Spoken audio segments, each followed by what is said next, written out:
जी को हजारों टुकड़ा।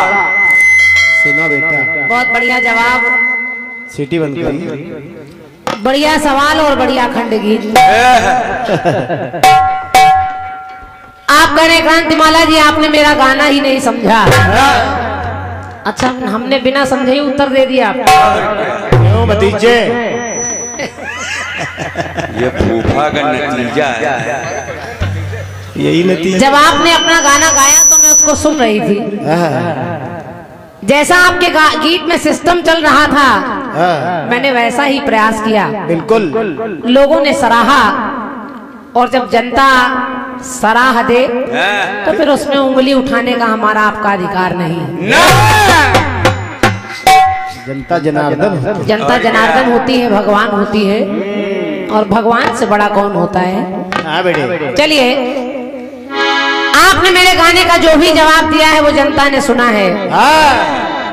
बिछड़े को मिलाने वाले हैं, गिरते को उठाने वाले हैं, हंसते को रुलाने वाले हैं, रोते को हंसाने वाले हैं, बुझते को जलाने वाले हैं, मरते को जिलाने वाले हैं। सारी बातें उसमें लगी हैं।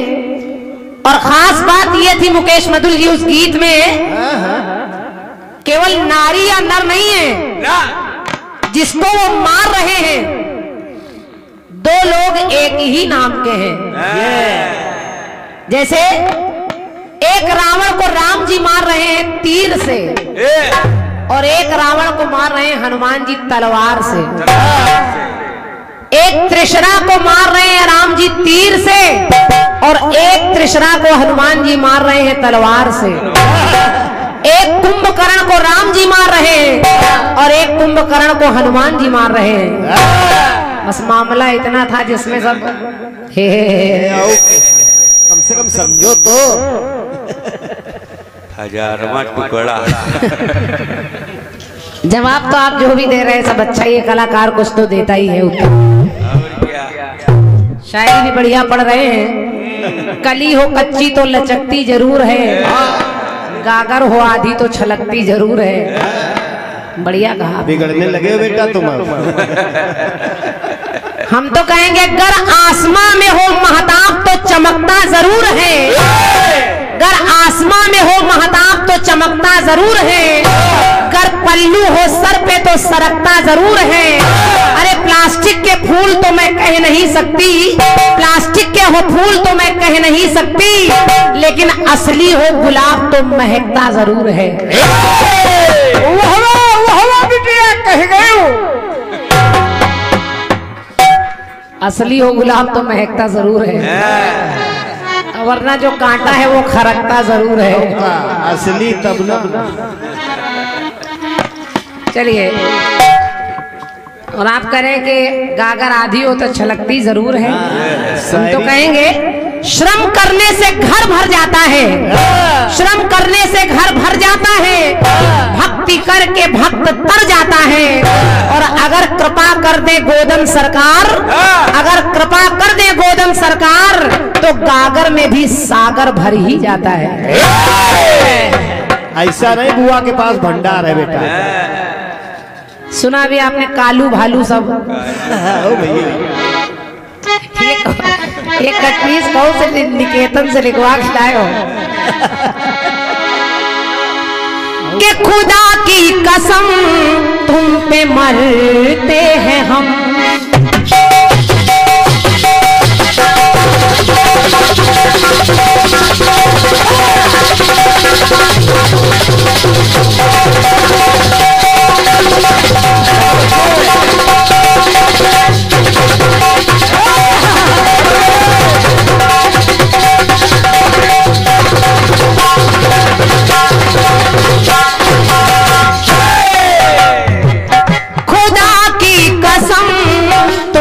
मरते हैं हम, और तेरी अदा से प्यार करते हैं हम। ये चाहत तो हम छोड़ दे, ये चाहत तो हम छोड़ दे, ये चाहत हमें छोड़ती ही नहीं, मोहब्बत तो हम छोड़ दे, मोहब्बत हमें छोड़ती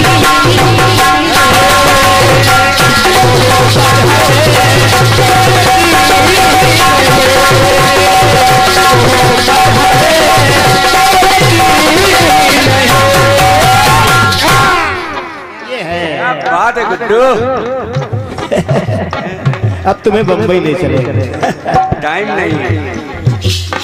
आदरणीय मुकेश मधुर जी, आपके कट पीस में केवल सर्कस लगी है, सर्कस चल रहा है, यहाँ विद्वान लोग बैठे हैं, अब वो भी बेमतलब की बातें है। समझा था कंबल रहा भालू लुभा, इन्होंने बताया नहीं, मैं बता रही हूँ। यही गलत कर दिया इन्होंने पहले। नहीं सुनिए तो, अब इन्होंने बताया नहीं है, भालू का उल्टा करिए तो निकलेगा लुभा, लेकिन आपने जिस भी टीचर से पढ़ा है उसने आपको गलत बताया है।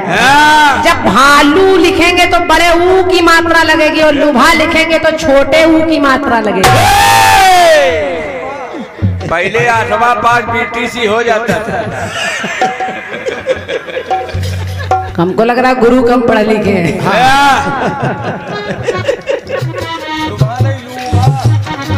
अगर भालू का उल्टा आप करेंगे तो लूभा हो जाएगा, फिर लुभा नहीं होगा।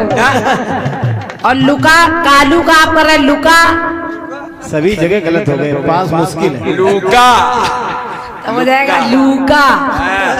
लुक्का चला ससुराल। कालू होता तो तब तो हो जाता कालू। चलिए, अब जैसा आपका गट्टी से मैं प्रयास करूंगी मेरे में ये गड़बड़ी ना हो। बुआ से हिसाब में गाइए, नतीजे।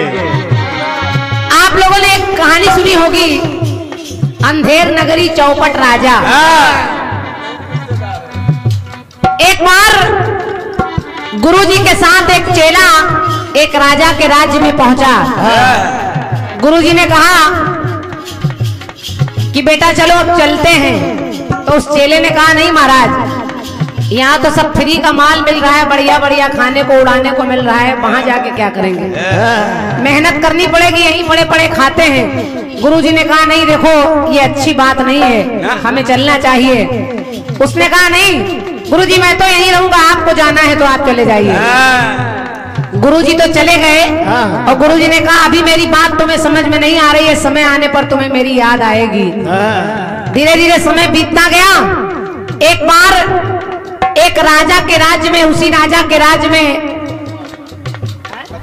हाँ एक राजा, उसी राजा के राज्य में एक मुकदमा आ गया। और मुकदमा यह आ गया कि एक व्यक्ति मर गया। लोगों ने कहा कि आखिर ये मरा कैसे? तो बताने वालों ने बताया ये दीवार से दबकर मर गया।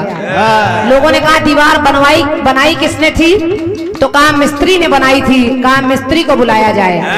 मिस्त्री से कहा तुम्हें सजा मिलेगी। मिस्त्री ने कहा मेरा कोई दोष नहीं है, दोष तो उस मंत्री का है, यानी जिसने सीमेंट भिजवाई उसका दोष है, उसने सब मिलावटी सामान दिया तब दीवार बनी, मैं क्या जानूं। राजा ने कहा कि चलो उस मिस्त्री को बुलाया जाए। और जब उसको बुलाया गया तो बिल्कुल ऐसी पतली दुबली हालत में है जिसका शरीर ही साथ नहीं दे रहा है। लोगों ने कहा ये तो फांसी पर लटकाने लायक ही नहीं है, इसके लिए तो कोई मोटा ताजा हष्ट पुष्ट आदमी चाहिए। लोगों ने कहा यही पड़े पड़े इतने दिन से खा रहा था, इसकी जगह इसी को फांसी पे लटका दिया जाए। अब जब उसका नंबर आया तो देखिए वो क्या सोच रहा है। क्या? उसको अपने गुरु की याद आ गई, वही गुरु की जो कम पढ़े लिखे। और कहा कि गुरुजी मैंने अपने पैसे बचाने के लिए यहाँ पड़े पड़े खाया, लेकिन आज के बचाए थे लाख पर वो ही खला।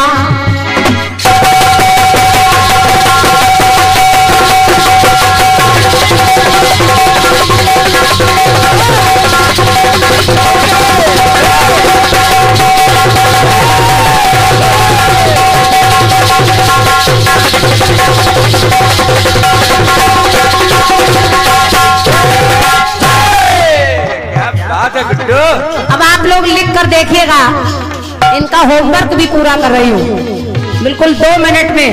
आप तो गा कर बैठ गए, मेरा नंबर आ गया। इतना सोचने का समय नहीं मिलता मंच पर, लेकिन फिर भी देखें।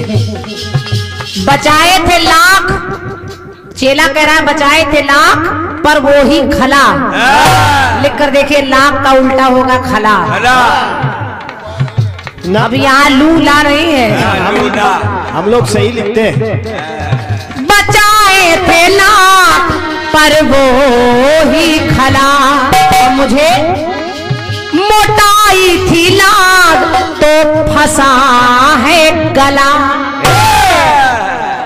शरीर पर मोटाई लगी, मोटाई थी लाग, और लाग का उल्टा करिए तो निकलेगा गला। चूड़ी चूड़ी मिला के देंगे। तो मोटाई थी लाग तो फंसा है गला। और कहा के मन में था ताप, के मन में था ताप, ना था मुझको पता। ताप का उल्टा लिखिए, लिखेंगे पता।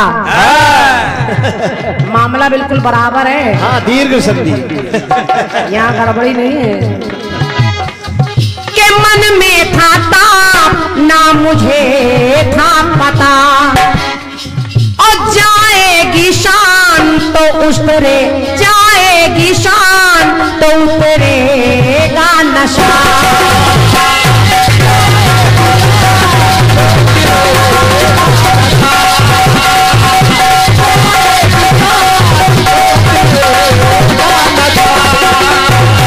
मेरी शान आन बान सब जा रही है। आज मेरा नंबर आ गया फांसी पर चढ़ने का। अब देखिए, नशा शान का उल्टा करिए तो निकलेगा नशा, और जो उसको मद का नशा है उसी के लिए वो कह रहा है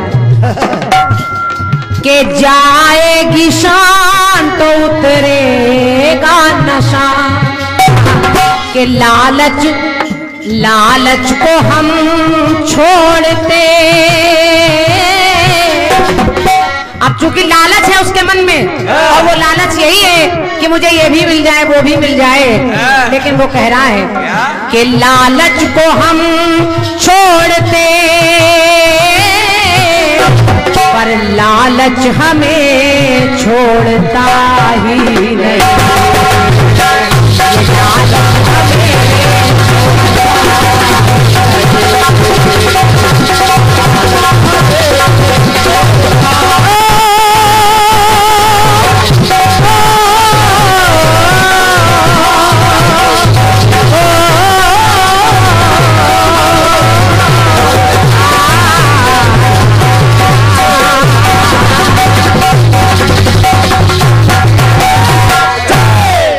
लालच को हम छोड़ते,